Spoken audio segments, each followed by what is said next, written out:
Mag-unboxing si Mother sa pinadala ni Kring Kring. Buksan natin kung anong laman nito. Sabi na! Gisiyan.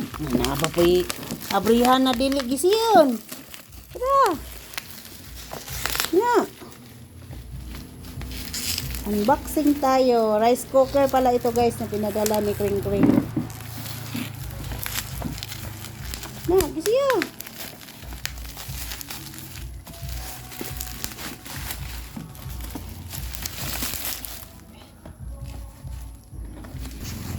Yan.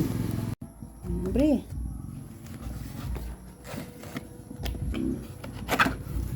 Abre.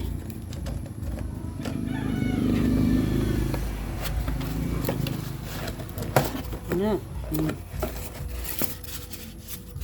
Ayan, rice cooker. May rice cooker na kami guys sa ingan ng kanin. Ayan. Maliit lang pala siya. Ilang cup ba to? Ayun na. 6 cup siya guys. 6 cup lang pala. Ayan, 6 cup.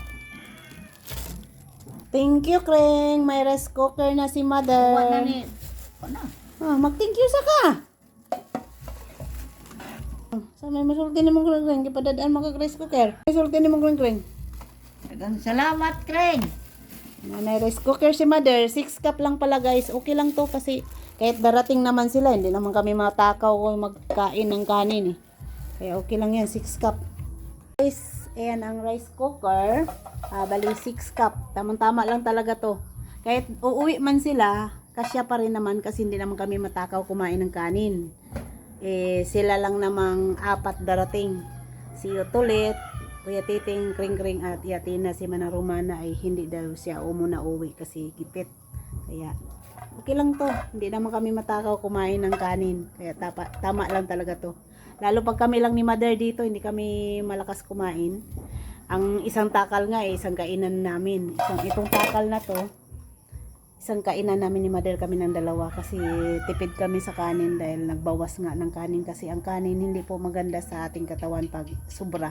Kasi malakas po siya maka-diabetic at saka ma-high blood ka rin or basta maraming kaya kailangan control lang sa kanin. Mas maigi na gulay at ulam at saka prutas ang damihin. Yan guys, thank you for watching. Thank you ulit Kring sa pinadala mong rice cooker.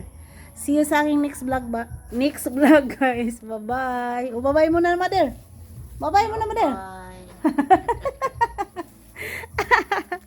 Bagong rice cooker ni Mother.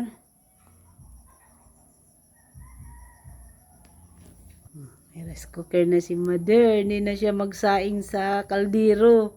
Hindi na matutong ang aming kanin.